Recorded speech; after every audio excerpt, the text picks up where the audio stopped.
हसून सांगते की आमच्या महिला फक्त म्हणजे मालकीनबाई जे म्हणतात की मालकीनबाई काय करतात ते ह्या खरोखरच्या मालकिनी आहेत. मालकिनी जमिनीच्या आहेत, मालकिनी दुकानाचे आहेत, मालकिनी व्यवसायाचे आहेत आणि सगळ्यात महत्त्वाचं म्हणजे मालकिनी त्या ब्रँडच्या असतात. महिला मला म्हणल्याच की तुम्ही आम्हाला बँकेत खातं उघडून द्या. बँकेत गेल्यानंतर बँक अधिकाऱ्यांनी सांगितलं की किती बचत करायची आहे, तर आमच्या परागाबाई म्हणल्या की आठवड्यातून 2 रुपये. बँकांनी नकार दिला. ते म्हणले असे छोटे छोटे पैसे आम्ही नाही गोळा करू शकत.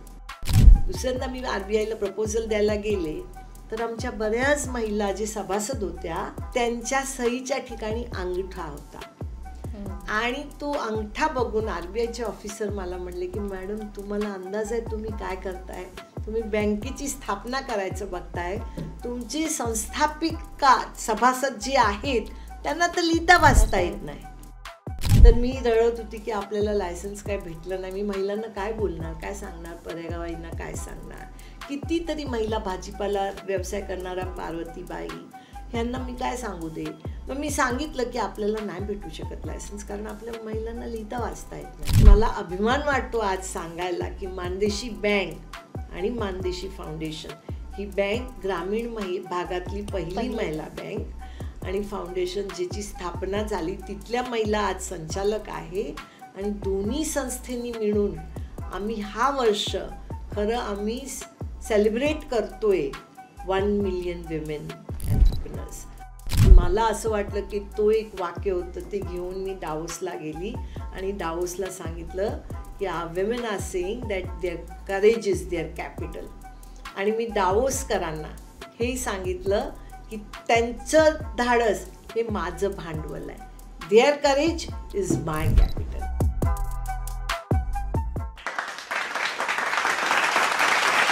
हाय हॅलो नमस्कार, मी अमृता आकाश लोकमत सखीमध्ये तुम्हा सगळ्या प्रेक्षकांचं स्वागत करते. आज आपण लोकमत सखीच्या सखी टॉक्स या कार्यक्रमात अशा एका महिलेशी बोलणार आहोत ज्यांचा प्रवास खरं तर सोपा नव्हता. 25 वर्षापूर्वी अनेक महिलांना एकत्रित करून सहकार क्षेत्रामध्ये क्रांती घडवण्याचं काम केलंय चेतना सिन्हा यांनी. मानदेशी फाउंडेशनच्या त्या संस्थापिका आहेत. त्यांचा हा संपूर्ण प्रवास नेमका कसा होता हे आज आपण त्यांच्याकडून जाणून घेणार आहोत. सगळ्यात आधी मॅम लोकमत सखीमध्ये तुमचं मनापासून स्वागत करते. नमस्ते आणि मी आभारी आहे की आपण मला लोकमत सखीचा ह्या कार्यक्रमात बोलवलं. Nice to meet you Amruta. Thank you so much ma'am. Sakhi talks म्हणजे अशा महिला की ज्यांनी आपापल्या क्षेत्रामध्ये खूप छान पद्धतीनं काम केलं आहे आणि प्रत्येक प्रवासाची सुरुवात ही कुठेतरी खडतर असते. तुमचाही प्रवास अर्थात सोपा नसणार आहे याचबद्दल मला आज जाणून घ्यायचं आहे. 25 वर्षापूर्वी माणदेश म्हणजे साताऱ्यातलं एक छोटंसं गाव या ठिकाणी तुम्ही सुरुवात केली आणि अनेक महिलांना तुम्ही गोळा केलं. काय होतं मनामध्ये की मला महिलांसाठी काहीतरी करायचं आहे, कारण तो काळ असा नव्हता की सगळे लोक पटकन एकत्र येतील किंवा एखाद्या गोष्टीला तितकंसं प्रोत्साहन देतील, तर ती गोष्ट नेमकी काय? खरं मी ना लहानशी मोठी मुंबईत झालेली आणि तसं बघितलं तर मी चेतना गाला असेल ना, म्हणजे गाला म्हणल्यावर एक कच्छी कुटुंबात मुंबईत बिझनेस फॅमिलीमधनं. आणि मला कधी असं वाटलं नव्हतं की मी मानदेशात जाईल किंवा महाराष्ट्राच्या ग्रामीण भागात काहीतरी करेल. पण मी विद्यार्थी असताना जयप्रकाश नारायणचा आंदोलनमध्ये गेले. मुंबई युनिव्हर्सिटीमध्ये त्या काळात म्हणजे हे मी लेट 70s अर्ली 80sची चर्चा करते, म्हणजे 70च्या शेवटच्या दशकात किंवा 80ची सुरुवात, की तिथे जयप्रकाश नारायण स्वतः युनिव्हर्सिटी कॅम्पसेसमध्ये येऊन विद्यार्थ्यांशी बोलायचे आणि ते म्हणायचे की तुमच्यासारखी तरुण विद्यार्थिनी ती मला भारतात त्यांना जावावं, ग्रामीण भारतात जावं आणि हिंदीमध्ये म्हणायचे की भारत देश गाव में रहता है. आणि त्या गोष्टीवर मला ते खूप अपील झालं आणि मी म्हटलं की मला खेड्यात जायचं आहे आणि ग्रामीण भाग बघायचा आहे. आणि म्हणून मी JPंना सांगितलं की मी आपल्याबरोबर मला ग्रामीण भागात बघायचं आहे आणि मी ही संघटना जॉईन केली. आणि माझं अजून ग्रॅज्युएशन पूर्ण पण नव्हतं झालं. मुंबई युनिव्हर्सिटीमध्ये BCom करत होते मी आणि मी म्हणलं की मी ग्रामीण भागात जिथे काम चालू आहे तिथे सगळीकडे जाणार. म्हणजे मला असं आठवतं की वयाच्या 22व्या वर्षी जवळजवळ भारतातल्या सगळ्या म्हणजे नॉर्थ ईस्टपासून म्हणजे आसाम वगैरे तो भाग, ओडिसा, असे बिहार, उत्तर प्रदेश, महाराष्ट्र, ह्या सगळ्या ग्रामीण भागात मी खूप फिरले. आणि त्या माझ्या फिरताना मी माण देशात आले, जिथे माझ्यासाठी तो भाग असा खूप दुष्काळी तर होताच होता. म्हणजे मी ती ऐकूनच होते मान देशातला दुष्काळ. मला तेवढं मराठी येत नव्हतं त्यावेळी. पण एक गोष्ट मी ज्यावेळी त्या भागात विजय सिन्हा जे माझे पती आहेत ते तिथे त्या ग्रामीण क्षेत्रात मान तालुक्यासारख्या दुष्काळी भागात रोजगार हमीवर जे लोक महिला काम करतात त्यांना संघटित करत होते. आणि मी त्या कामाच्या साईटवर गेले आणि मी बघितलं की असंख्य महिला फक्त काम करतात आणि ते दगड फोडतात. तो चित्र माझ्यासाठी म्हणजे अजूनही मी बऱ्याच वेळा तो चित्र माझ्या समोरून जात नाही, कारण माझ्यासाठी तो इतका वेगळा होता. म्हणजे मी सगळं बघितलंय, लोकांना खांदताना बघितलंय, काम करताना बघितलंय, पण लोकांना दगड फोडताना मी कुठे बघितलंय तर सिनेमामध्ये ज्यावेळी लाईफ इम्प्रिझनमेंट किंवा आजीवन कारावास जिथे भेटतो कोणाला, तर आपल्याला दिसतं की कारावासमध्ये दगड फोडले जातात. आणि हे जे चित्र मी माणदेशात बघितलं त्यावेळी माझ्या मनात एक असा प्रश्न आला की ह्या महिलांनी दगड फोडायचं काम का करावं? त्यांनी काही गुन्हा नाही केला की त्यांना हा कारावास भेटला पाहिजे. आणि असं आम्ही ठरवलं की असं काम त्यांना भेटता कामा नाही, त्यांना जे पण डिग्निटीचं काम भेटलं पाहिजे. आणि हे मी म्हणत होते त्या महिलांशी बोलताना पण की हे दगड फोडायचं काम मनुष्याला भेटलं नाही पाहिजे असं. पण त्या महिला त्या वेगळीच प्रश्न मांडत होत्या. आणि माझ्यासाठी हे होतं की मला कदाचित मला जे वाटतं आणि महिलांना काय वाटतं ते ऐकणं फार महत्त्वाचं आहे. आणि त्याची सुरुवात फार वेगळी झाली. म्हणजे मी म्हणत होती की तुम्हाला कामाचा पगार जास्त भेटला पाहिजे, हे काम जो आहे दगड फोडण्याचा, तुमचे हात बघा, म्हणजे त्यांच्या हातात असे करचल्या पडलेल्या होत्या की असं नाही, तुमच्या बाळाला गोंजारताना तुम्हाला कितीतरी म्हणजे मनात बाळाला तरी ते गोंजारलेला आईने त्याच्यात किती खडतर प्रवास आहे ते लहानसा बाळाला कळेल. पण हे काम बदललं पाहिजे.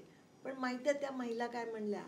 त्या म्हणल्या की ताई आम्हाला आठवडे बाजार करायला आम्हाला आठवड्याचा पगार भेटतो आणि त्यातल्या आम्हाला काय पैसे बाजूला ठेवायला लागतात आणि बाजूला ठेवायला आमचे घरी ठेवले तर ते वापरले जाणार, म्हणून आम्ही सगळीकडे बँकमध्ये खातं उघडायला जातो तर बँका काय आमचं खातं उघडत नाही.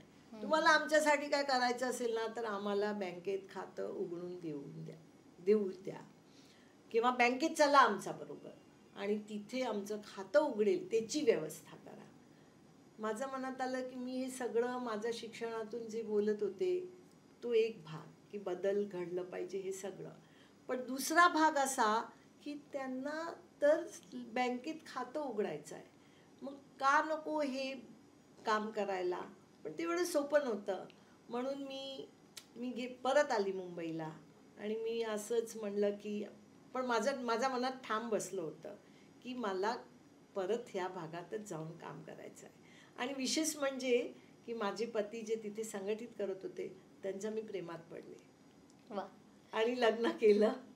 आणि म्हसवड सारख्या म्हणजे माण तालुका आहे, माण हा खरा गाव नाहीये, माण हे तालुका आहे. आणि माण हे तालुका कशामुळे आहे तर तिथे माण नदी वाहते जी नेहमीच कोरडी असते, कधीच पाऊस पडत नाही. आता तशी परिस्थिती नाही आहे पण त्या काळात मग ते आम्ही प्रेमात पडल्यानंतर लग्न केलं. लग्नानंतर तुम्ही जे खडतर प्रवास म्हणताय त्याच्यातलं एक मोठा माझ्यासाठी शॉक होता ते की विजय तिथेच त्यांचं घर होतं, मातीचं घर होतं आणि त्यांच्याकडे संडास नव्हते. आणि माझ्यासाठी तो होता की अरे आपल्याला दुसऱ्या दिवशी जे नॅचरल कॉल म्हणतो किंवा तर त्याच्यासाठी संडास नाही आहे, हे असं कसं चालवून घेणार? मग मी म्हणलं नाही, संडासाची सोय तर करायलाच पाहिजे. पण त्यावेळी गावातच संडास नव्हते. मग मी पहिलं काम हे बँक तर आहेच डोक्यात, पण ते पहिलं काम हे केलं की त्या महिलांना संघटित करायचं आणि संडासाची व्यवस्था करायची. मग बऱ्याच लोकांना असं वाटतं की संघटित करायचं म्हणजे आता त्याच्यासाठी मोर्चे काढायचे का, हे करायचं काय. आम्ही म्हणलं त्यातलं काय फार हुशार महिला. ते म्हणले तसं नाही, आपल्याला लोकांना पटवून द्यायचं आहे ना. आम्हाला एक मार्ग सुचला. म्हसवडसारख्या गावात सिद्धनाथ मंदिर आहे. मंदिरात रोज सकाळी लोक येतात आणि ते जे सकाळी घरातले लोक येतात पुरुष देवाला, तिथे जाऊन आमच्या महिलांनी ठरवलं आपण उभे राहायचं, आपण सगळे तिथे उभे राहूया आणि येणारे प्रत्येक भक्तांना विचारूया की ह्या गावातल्या महिलांना संडाससाठी कुठे जावं लागतं. एवढं छान सगळे मंदिराला येतात, नवीन मोटरसायकल घेतली की देवाला दाखवतात, पेढे वाटतात. मग ते लोक यायचे. मग आमची महिला ज्यावेळी मोटरसायकल घेऊन नवीन देवाला दाखवली, हात चढवलं, नारळ फोडलं, पेढे वाटले, मग महिला म्हणतात तुम्ही मोटरसायकल तर आणली, तुमच्या बायका संडासाला कुठे बसतात. मग ते लोकांना राग यायचा. पण त्याचा परिणाम इतका झाला की 8 दिवसात त्याचा तो सगळा जो आवाज होता महिलांचा तो कलेक्टर ऑफिसकडे पोचला आणि महिलांसाठी संडासची निर्मिती झाली. मला सांगायचं एवढं आहे की आपण ज्यावेळी ग्रामीण भागाची चर्चा करतो, त्यावेळी हे लक्षात येतं की असंख्य प्रश्न आहेत, पण काही आहे की तुम्हाला इमिजिएटली सोडायला पाहिजे. ते मला लक्षात आलं. दुसरं असं की तरी त्या महिलांच्या डोक्यात हे पण बसलं होतं की आम्हाला बचत करायची आहे. दर आठवडे बाजारला त्या महिला म्हणायच्या, म्हणजे मला बरोबर आठवतं की एक पर्यागाबाई म्हणून होत्या, ते दगड फोडायचं काम करायच्या आणि दर आठवड्याला ते म्हणायच्या की मला 2 रुपये बाजूला ठेवून मला बचत करायची आहे, कधी नळी अडचणीत पैसे लागतात तर ते ठेवू शकत नाही, घरी ठेवलं तर कोणी ते डबा उघडून पैसे वापरून टाकणार. तर महिलांना त्याची सोय नव्हती. मग असं म्हणलं की ठीक आहे, महिला मला म्हणल्याच की तुम्ही आम्हाला बँकेत खातं उघडून द्या. तर आम्ही सगळ्यांना 2 बँका त्यावेळी होत्या म्हसवडमध्ये, तर आम्ही बँकेत गेलो की महिलांचे खाते उघडायला पाहिजे. आणि बँकेत गेल्यानंतर बँक अधिकाऱ्यांनी सांगितलं की किती बचत करायची आहे. तर आमच्या पर्यागाबाई म्हणल्या की आठवड्यातून 2 रुपये. मग आठवड्यातून 2 रुपये बचत करायला त्यांना खातं उघडायचं आहे. बँकांनी नकार दिला. ते म्हणले असे छोटे छोटे पैसे आम्ही नाही गोळा करू शकत. आम्ही माघारी आलो, म्हणलं नाही होऊ शकत. पण त्यातल्या महिला पण तशा खमक्याबाज होत्या. त्या म्हणल्या की अहो ताई, आपण ते जर खातं उघडत नाही तर आपण बँक चालू करूया. मानदेशी फाउंडेशन तर आम्ही उभं केलंच, पण त्याच्याबरोबर असं वाटायला लागलं की महिलांसाठी बँक पण उभी करावी लागेल, कारण बँकेमध्ये महिलांचे खाते उघडत नाहीत बँका. मग आम्ही ठरवलं की ठीक आहे, आपण रिझर्व्ह बँकेत ॲप्लिकेशन द्यायचं महिला बँकेसाठी. मी मुंबईत आले आणि मुंबईचीच असल्यामुळे मला तसा थोडासा अंदाज होता की आपल्याला सेंट्रल बँक म्हणजे रिझर्व्ह बँक ऑफ इंडियामध्ये जाऊन माहिती घ्यायची, कशी महिलांची बँक स्थापन करता येईल. आणि मी ती जाऊन माहिती घेतली. तर पहिलं तर मला प्रतिक्रिया आली की मॅडम तुम्हाला अंदाज आहे, तुम्ही काय विचार करता, तुम्हाला बँक काढायची आहे आणि महिलांची. मी म्हटलं हो, पण आमच्या महिलांनाच त्या ठाम आहेत की त्यांना बँक काढायची आहे. मग ते म्हणले पण सुदैवाने त्यावेळी मराठी कमिटीचा अहवाल आला होता. रिझर्व्ह बँकेने मराठी कमिटीची स्थापना केली होती आणि त्याचा अहवाल आला होता आणि त्या अहवालामध्ये सांगितलं गेलं होतं की जर महिलांना बँकिंग क्षेत्रात आणायचं असेल तर त्यांच्या बँका असल्या पाहिजे आणि त्याची परवानगी RBIने द्यावी. मला आज इतका अभिमान वाटतो ना की आपण आंतरराष्ट्रीय वर्ष साजरा करतो सहकारचा, आणि त्यावेळी त्याच्यात हे होतं की महिलांच्या सहकारी बँकांसाठी रिझर्व्ह बँकेने लायसन्स द्यावे. तो विंडो ओपन होता. ह्याची सगळी माहिती घेतली मी आणि माघारी गेली आणि महिलांना म्हटलं की आपण RBIला प्रपोजल देऊया. आणि आम्ही तयारी केली. म्हणजे महिलांचं कॅपिटल, ज्याला भांडवल म्हणतो, ती सगळ्या महिला तयार होत्या आणि उत्साहात होत्या. तर मग आम्ही भांडवल गोळा केलं, मोबिलाईज केलं, ॲप्लिकेशन प्रपोजल तयार करावा लागतो. महिलांचे व्यवसाय काय आहेत, त्यांचं इन्कम किती आहे, आणि तो जो प्रपोजल मानदेशासारख्या भागात काय होते व्यवसाय, दुधाचा व्यवसाय, भाजीपालाचा व्यवसाय, हे सगळं आम्ही प्रपोजल दिलं RBIला. दुसऱ्यांदा मी RBIला प्रपोजल द्यायला गेले तर आमच्या बऱ्याच महिला जे सभासद होत्या त्यांच्या सहीच्या ठिकाणी अंगठा होता. आणि तो अंगठा बघून RBIचे ऑफिसर मला म्हणले की मॅडम तुम्हाला अंदाज आहे तुम्ही काय करताय, तुम्ही बँकेची स्थापना करायचं बघताय, तुमची संस्थापिका सभासद जी आहेत त्यांना तर लिहिता वाचता येत नाही, मग तुम्ही कसं, असं आम्ही नाही देऊ शकत आपल्याला लायसन्स. मग मला वाटलं आता आपल्याला काय लायसन्स भेटणार नाही. मी माघारी आली आणि मी खरं अक्षरशः म्हणजे बसमध्ये पण रडत होती. मुंबईत ते मसवड बसमध्ये जात होती तर मी रडत होती की आपल्याला लायसन्स काय भेटलं नाही. मी महिलांना काय बोलणार, काय सांगणार, पर्यायवाईंना काय सांगणार. कितीतरी महिला भाजीपाला व्यवसाय करणाऱ्या पार्वतीबाई ह्यांना मी काय सांगू दे. मग मी सांगितलं की आपल्याला नाही भेटू शकत लायसन्स कारण आपल्या महिलांना लिहिता वाचता येत नाही. महिलांनी काय सांगावं. ते म्हणले अहो तुम्हाला लायसन्स नकारलं आपल्याला, आम्हाला लिहिता वाचता येत नाही, तुम्ही कशाला रडताय, आम्ही आजच लिहिता वाचता शिकणार, चला आपण त्याचे क्लास चालू करूया.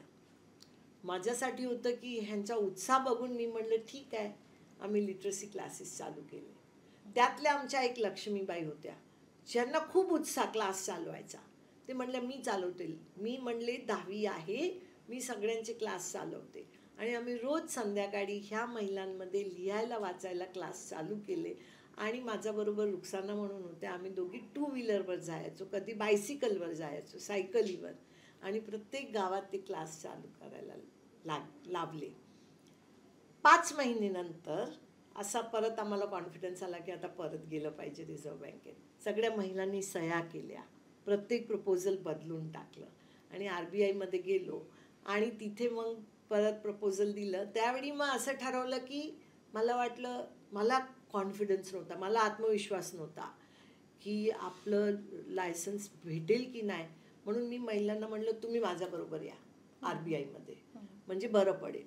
महिला फार उत्साहात म्हणल्या आम्ही येतो. आणि आम्ही रिझर्व्ह बँकेत आलो. आम्ही 15 महिला होतो.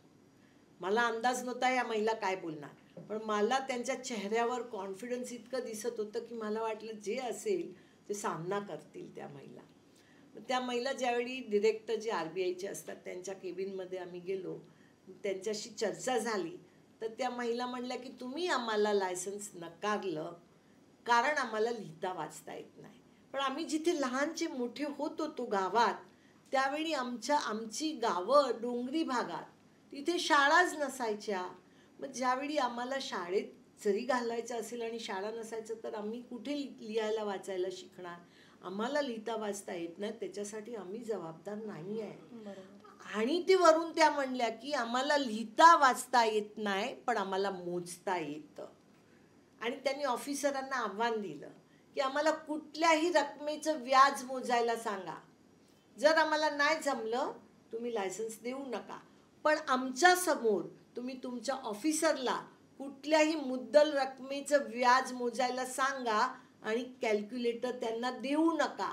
आणि मग बघूया की तुमचे शिकलेले अधिकारी लवकर मोजू शकतात की आम्ही जे कधी शाळेत गेलो नाही ते लवकर मोजू शकतात.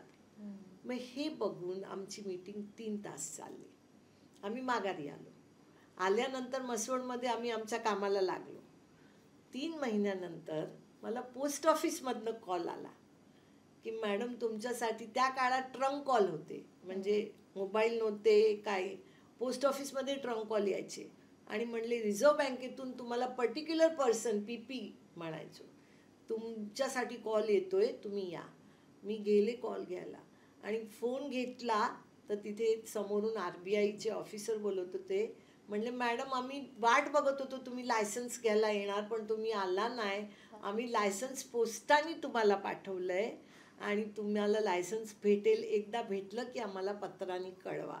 आणि मानदेशी महिला सहकारी बँकेला लायसन्स भेटलं.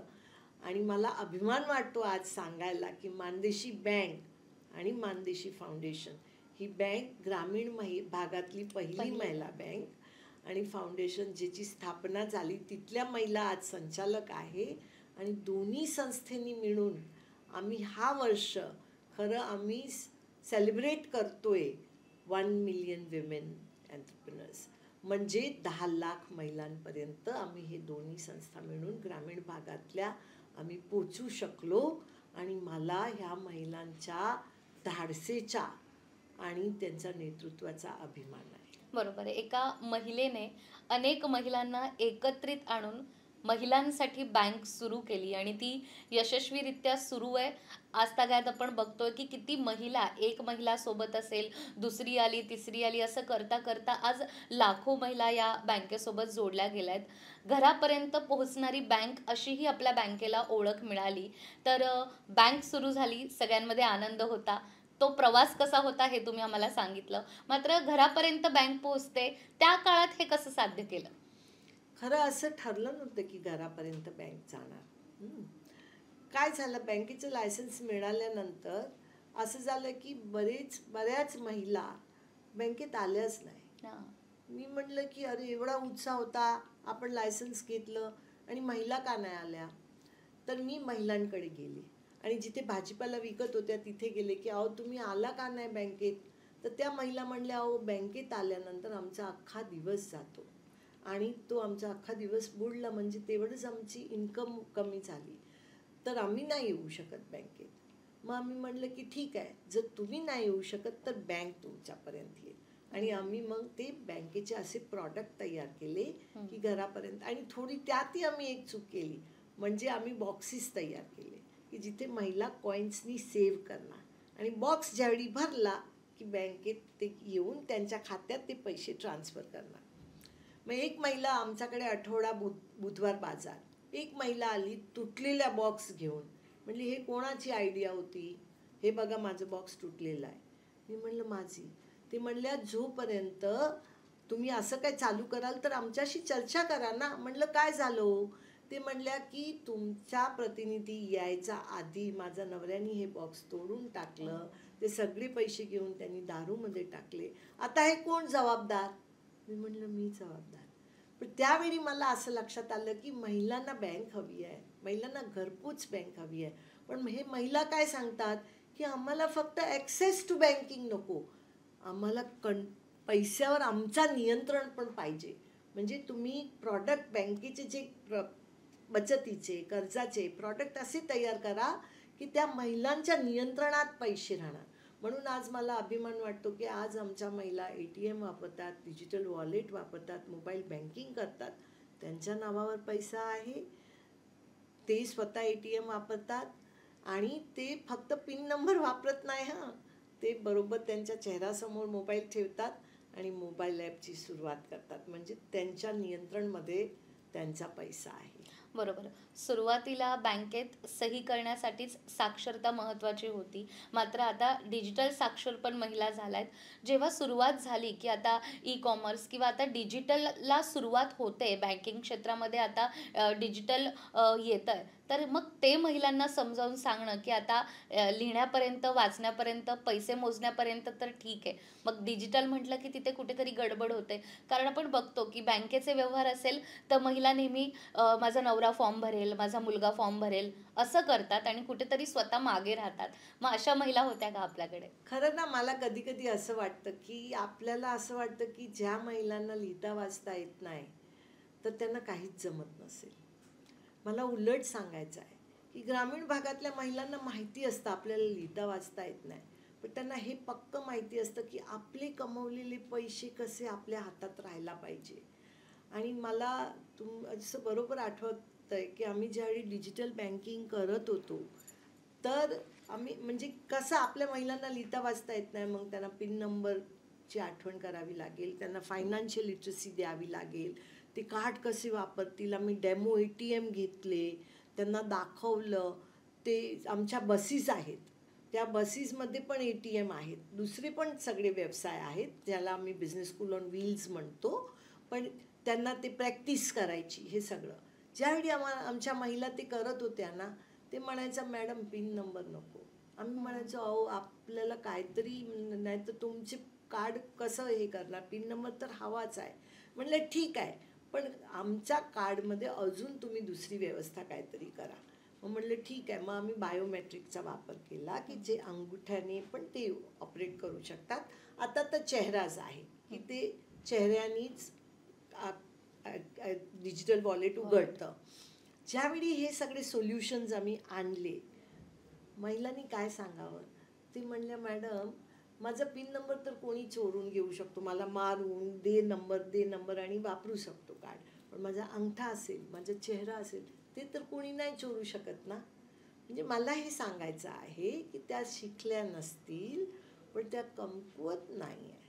त्याबरोबर त्यांना माहिती आहे की आम्ही आमचे पैसे कसे आमच्या नियंत्रणमध्ये ठेवावेत, आमचा व्यवसाय कसा वाढावा, आमची पुढची पिढी आम्ही ज्या पद्धतीने कष्टात गेलो ती गेली नाही पाहिजे, म्हणून त्यांना कसं शिक्षण चांगलं मिळावं. त्यांना नाही मिळालं शिक्षण, पण हे सगळे स्वप्न ते बघतात आणि कोणाच्या आधारावर राहत नाही, स्वतः ती जर्नी आखतात आणि पुढे नेतात. 25 वर्षाचा हा संपूर्ण प्रवास तुम्ही सांगताय आणि आमच्या डोळ्यासमोर ते चित्र उभं राहत आहे की आत्ता आपण म्हणतोय की खडतर प्रवास होता, तुम्ही त्याची सुरुवात केली, पण त्या काळामध्ये हे सगळं घडवून आणणं आणि खरंच कष्टाचं चीज झालं आहे असं आपण म्हणू शकतो. कारण एका आंतरराष्ट्रीय पातळीवर, आंतरराष्ट्रीय स्टेजवर तुमचा सत्कार झाला आहे. जेव्हा जगभरातल्या सक्सेसफुल वुमन एका मंचावर येतात, त्या ठिकाणी तुम्ही देखील होतात इकॉनॉमिक वर्ल्ड फोरमच्या यादीमध्ये. तर जेव्हा तुम्हाला कळलं की मला तिकडे जायचं आहे आणि आपल्या महिलांचा तिथे सत्कार होतोय, तर काय होतं ते फिलिंग? 2018मध्ये मला वर्ल्ड इकॉनॉमिक फोरममधनं निमंत्रण आलं आणि तो असं होता की 7 महिला जगातल्या, त्या संपूर्ण तो डावोसमध्ये भरला जातो. जगातले सगळेच राष्ट्राध्यक्ष किंवा प्रधानमंत्री ते तर येतातच तिथे, पण सगळ्या मल्टीनॅशनल कंपनीचे CEO सगळे येतात डावोसला. आणि मला निमंत्रण हे आलं की 7 महिलांमध्ये मी एक महिला आहे की ज्यांना हा पूर्ण डावोस 3 दिवसाचा कार्यक्रमचा नेतृत्व करायचा आहे.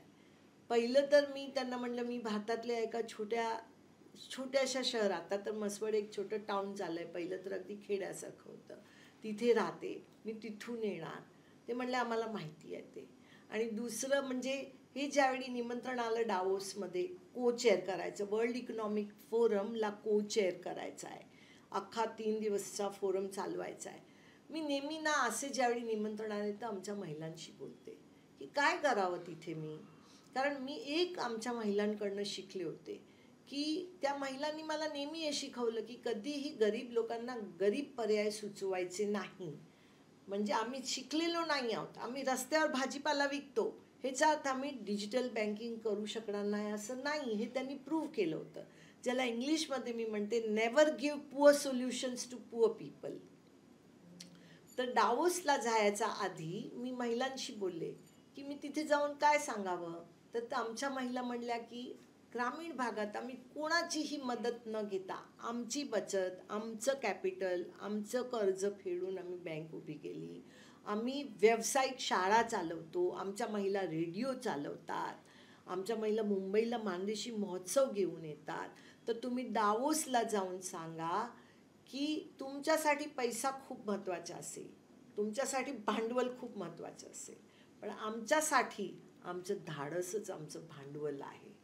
आणि मला असं वाटलं की तो एक वाक्य होतं, ते घेऊन मी डावोसला गेली आणि डावोसला सांगितलं की women are saying that their courage is their capital. आणि मी डावोसकरांना हे सांगितलं की त्यांचं धाडस हे माझं भांडवल आहे, their courage is my capital. बरोबर.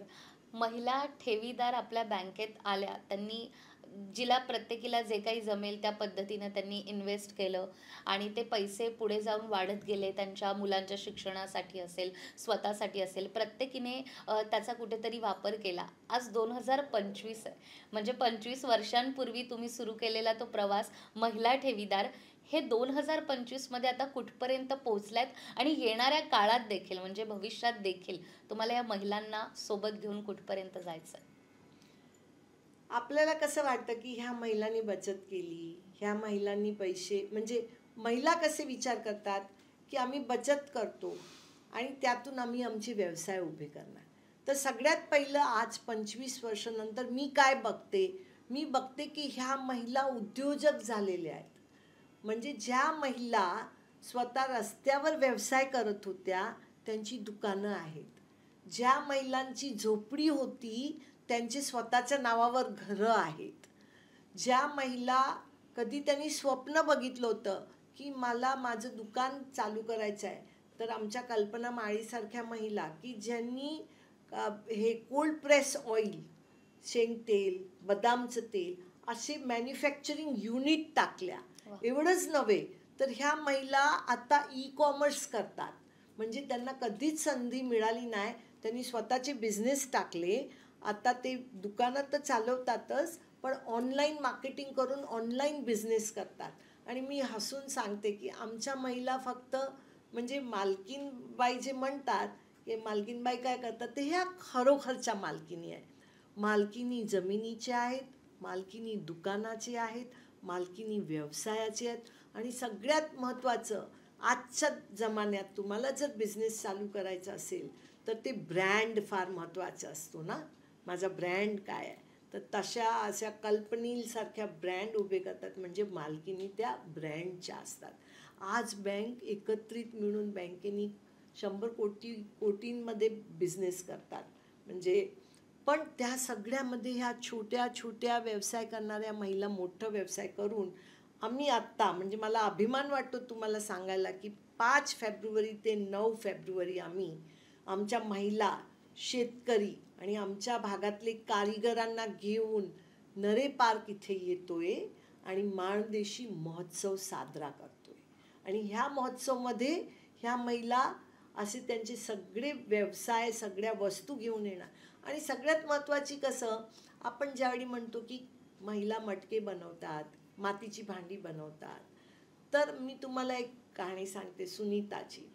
सुनीता स्वतः मातीची भांडी बनवते आणि आत्ता त्यांचा प्रॉडक्ट ONDC डिजिटल ई कॉमर्सवर पण आहे. पण त्यांनी सुरुवात केली होती हे करायची, मातीमध्ये काम करायचं आणि मातीची भांडी बनवायची. तर पारंपरिकदृष्ट्या समाजात असं असतं की जे कुंभार चाक चालवतात त्या चाकावर महिला बसत नाही, त्या चाकावर पुरुष बसतात. महिला बाकीचं सगळं कष्टाचं काम करणार, पण चाकावर गड्याला आकार देण्याचं किंवा भांडीला आकार देण्याचं काम पुरुष करतात. सुनीता म्हणल्या की नाही, मी चाकावर बसून मी भांडी बनवणार. त्यांच्या घरातल्यांनी सगळ्यांनी विरोध केला, पण त्यांच्या सासऱ्यांनी सांगितलं नाही, ती एवढं सांगते तर तिला करू द्या. आणि त्यांनी मातीच्या भांडी बनवतात आणि आता ते इतक्या सुंदर बनवतात की सगळीकडे त्यांना निमंत्रण दिलं जातं. नाबार्ड चाचणी संस्था त्यांना ट्रेनर म्हणून घेते. तर अशा कारिगर महिला ज्यांनी वर्षानुवर्ष चाललेल्या काही परंपरागत महिलांच्या विरोधात चाललेल्या परंपरा होत्या ते तोडल्या. महिला पैशाचा व्यवहार करू शकतात, महिला बँक चालवू शकते, महिला स्वतः भांडी बनवून विकू शकते, महिला ऑनलाईन बिझनेस करू शकते, महिला ब्रँड ओनर होऊ शकते. अशा असंख्य महिलांनी कितीतरी म्हणजे संघर्ष केला आणि आज ते मुंबईकरांसाठी येणार आहेत. आणि मला अभिमान आहे की मुंबईकर ह्या महिलांना नक्कीच सेलिब्रेट करेल, उत्साहाने त्यांचा सत्कार करेल आणि त्यांच्या ज्या वस्तू आहेत त्या घेतील. बरोबर आहे. या महोत्सवाबद्दल तुम्ही सांगितलं आणि अर्थात मुंबई नाही तर महाराष्ट्राच्या कानाकोपऱ्यातून महिला त्या ठिकाणी येतील आणि दुसऱ्या महिलांना प्रोत्साहन देतील यात शंका नाही. आणि आपल्या महोत्सवामध्ये सेल्फी पॉईंट असतो आणि अशा बऱ्याचशा गोष्टी असतात की महिलांची चंगळ असते, प्रत्येकजण दुसरी काय करते हे देखील बघत असते. तर महोत्सवामध्ये नेमकं काय काय असतं? आम्ही माणदेशी महोत्सव गेले 6 वर्ष चाले आम्ही मुंबईत आणतो. महोत्सव मुंबईकरांकडे घेऊन येण्याचं कारण हे होता की माणदेशातली एक संस्कृती आहे. माणदेशाचं गज्जी नृत्य, माणदेशातली बाजरी, माणदेशातल्या अशा जे कुंभारकाम करणारे लोकांची कला आणि सगळ्यात महत्त्वाचं माणदेशातली जेन आणि गोंगडी. म्हणजे हा कसा खडतर प्रदेश आहे, तिथे मेंढपाळ लोक करतात, पण त्या मेंढपाळमधनं ते जे वूल असतं ज्या शेळी मेंढीचा, त्याच्यातून रजईसारख्या अशा मॅट्स बनवतात. तर अशा वस्तू सगळे माणदेशातले कारिगर, माणदेशातले शेतकरी, उत्कृष्ट बाजरी, उत्कृष्ट डाळिंब. तुम्हाला जर डाळिंब खायचे असेल तर माणदेशातले खाऊन बघा, रसेदार. हे सगळ्या वस्तू माणदेशातले मुंबईला नरे पार्क इथे 5 ते 9 फेब्रुवारीला घेऊन येणार आहे. आणि फक्त वस्तू घेऊन येणार आणि विकणार एवढं नाही आहे, पण त्याची संस्कृती पण घेऊन येणार आहे. गजी नृत्य आमच्याकडचं बघायलाच पाहिजे. प्रत्येक इथल्या मुंबईकरांनी वेगळे वेगळे डान्स परफॉर्मन्सेस बघितलं असेल, पण आमच्याकडच्या मुलांचं गजी नृत्य तुम्ही बघाल आणि सांगाल की हा नृत्य, त्याचं संगीत हे एक वेगळं आहे. तर तो घेऊन येणार. आणि दुसरं, आमच्याकडची भाकरी आणि आमच्याकडचं वांगं, आमच्याकडचं जेवण, खरडा, भाकरी, चटण्या, ह्या सगळे पदार्थ तुम्हाला तिथे महोत्सवमध्ये भेटतीलच.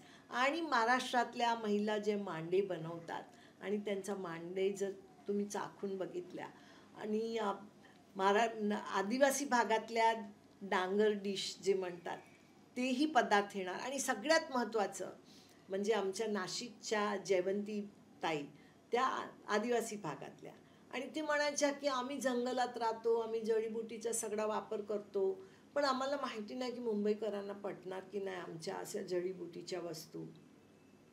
पण त्या दरवर्षी महोत्सवमध्ये घेऊन येतात आणि सगळाच माल त्यांचा संपतो. म्हणजे मला हे सांगायचं आहे की मुंबईकरांना आदिवासी भागातल्या लोकांचा जो विस्डम आहे, त्यांची जी समज आहे, त्यांची जी जडीबुटीची समज आहे, त्यालाही मुंबईकर सन्मानाने स्वीकारतात, त्याला सेलिब्रेट करतात. आणि ही सगळी परंपरा जी आहे, मग ते गजी नृत्याची असू द्या, ते मातीकाम कुंभारकामची असू द्या, ते जैन गोंगडीचं असू द्या, किंवा आदिवासी भागातले जे हर्बल मेडिसिन्स असू द्या, ते कुठेतरी आपण गमवू नये आपली संस्कृती. आणि ती संस्कृती घेऊन आम्ही मानदेशातून संपूर्ण महाराष्ट्राच्या महिला मुंबईत नरे पार्कमध्ये येणार आहेत. आणि मला अभिमान आहे आणि आनंद पण आहे की मुंबईकर त्याचा आनंद लुटतात. आणि त्याचबरोबर हेही ठरवतात की ही संस्कृती गमवून नाही द्यायची, आपल्याकडे ठेवायची आहे. 100%. आणि मुंबईकर या महोत्सवात येणार आणि तुम्ही ज्या ज्या गोष्टी सांगितल्यात त्या सगळ्या गोष्टींचा आनंद हा मुंबईकर घेणार, यात खरंच शंका नाही आहे. ज्या पद्धतीने तुम्ही सांगतात आणि सांगताना तुमच्या चेहऱ्यावरचा आनंद सांगतोय की या महोत्सवामध्ये नेमकं काय काय असणार आहे. तुम्ही तुमची संपूर्ण कहाणी, तुमचा प्रवास सांगितला. जे प्रेक्षक आत्ता आपल्याला पहिल्यांदा पाहतायत किंवा त्यांना ही स्टोरी ऐकूनही वाटेल की माझ्या महाराष्ट्रात, माझ्या भारतात एक अशी महिला आहे जिने 25 वर्षापूर्वी क्रांती घडवली आणि इतक्या महिलांना एकत्रित आणलं. मात्र या सगळ्या प्रवासामध्ये असा काही किस्सा घडला का, किंवा एखादी अशी महिला की तिची कहाणी ऐकल्यानंतर, तिला पाहिल्यानंतर वाटलं की आज जर मी तिथे नसते तर हिचं आयुष्य काहीतरी वेगळं असतं? मी असं म्हणेल की मी उलटं म्हणेल. म्हणजे मी हे सांगते की त्या महिला नसत्या ना तर माझं आयुष्य वेगळं असतं. आणि ती कहाणी मी सांगते. ती कहाणी आहे केराबाईंची. केराबाई आमच्या रेडिओ जॉकी आहेत. म्हणजे मानदेशात आम्ही रेडिओ चालवतो आणि केराबाई रेडिओवर गाणे म्हणतात. केराबाई कधी शाळेत गेलेला नाही आहेत. आणि केराबाईंनी ज्यावेळी रेडिओवर सांगितलं की आमचा कार्यक्रम माझा रेडिओवर करायचा आहे, तर आमचे रेडिओ मॅनेजर म्हणले, तुम्हाला लिहिता वाचता येतो का केराबाई? तुम्ही कसा कार्यक्रम करणार? तुम्हाला लिहिता वाचता येत नाही. केराबाई म्हणल्या की मला लिहिता वाचता येत नाही, पण मी छान कविता करते. आणि त्यांनी त्यांचा कार्यक्रम बसवला रेडिओवर आणि त्या खूप फेमस झाल्या. मला आज अभिमान वाटतो की केराबाई रेडिओ जॉकी म्हणून इतक्या फेमस झाल्या की आपण आनंद बक्षी, बॉलिवूड फिल्म सॉन्ग रायटरचं नाव ऐकलं आहे. त्यांचे चिरंजीव राकेश आनंद बक्षी त्यांना रेडिओ जॉकीवर पुस्तक लिहिली. आणि ती पुस्तक लिहिताना त्यांनी केराबाईची स्टोरी केली. केराबाईला त्यांनी प्रश्न विचारला की तुम्ही हे गाणं शिकला कुठून? त्या म्हणाल्या की मी 13 वर्षाची होती, माझं लग्न झालं. 14 वर्षाची होती आणि मी गरोदर राहिली. मला सारखी भूक लागायची आणि ही भूक विसरण्यासाठी मी गाणी म्हणायला लागली. म्हणजे हे ऐकून मला असं वाटलं आणि म्हणून मी चांगले गाणे म्हणते आज. आणि आज आमच्या त्या रेडिओ जॉकी आहे. मग तुमच्या प्रश्नाला मला असं वाटलं की माझं आयुष्य फार वेगळं असतं जर मी केराबाईंना भेटले नसते तर. केराबाईंना भेटून मला वाटलं अशा रेडिओ जॉकी मानदेशीला भेटले की मानदेशीची ओळख अगदी वेगळी झाली. आणि मला हे पण सांगायचं आहे की त्या पण इथे येणार आहेत महोत्सवमध्ये आणि आपले गाणे नरे पार्कमध्ये त्यांची पण गाणी गुंजणार आहेत, तेही आपण ऐका. खरंच आपण बघतो की एखाद्या गोष्टीची सुरुवात केल्यानंतर तो संपूर्ण प्रवास घडवून आणणं आणि त्यासोबत एक एक व्यक्ती जोडत जाणं हे खूप महत्त्वाचं आहे. सुरुवातीला 5-10 बायका असतील सोबत, तर आज लाखो बायका, लाखो महिला या तुमच्या सोबत आहेत आणि त्यांच्याचमुळे हा संपूर्ण प्रवास यशस्वीरित्या तुम्ही घडवून आणलाय. आणि भविष्यात देखील महिलांसाठीचं तुमचं जे काम आहे ते असंच सुरू राहायला हवं आणि केवळ भारतात नाही तर जागतिक पातळीवर तुम्हाला वेगवेगळ्या पुरस्कारांनी सन्मानित करण्यात आलंय. मात्र आणखीन पुरस्कार तुम्हाला मिळो आणि तुमचं काम हे असंच वाढत जावं, या शुभेच्छा मी तुम्हाला लोकमत सखीकडून देखील देईल. आणि आज तुम्ही इथे आलात, आमच्याशी संवाद साधला आणि हा संपूर्ण प्रवास तुम्ही आम्हाला सांगितला. तुमचे खूप खूप आभार. Thank you so much. आणि आपण मला इथे बोलवलं आणि हे सगळं माझा अनुभव शेअर करण्याची संधी दिली, त्याबद्दल मी खूप खूप आभारी आहे. नमस्कार. धन्यवाद.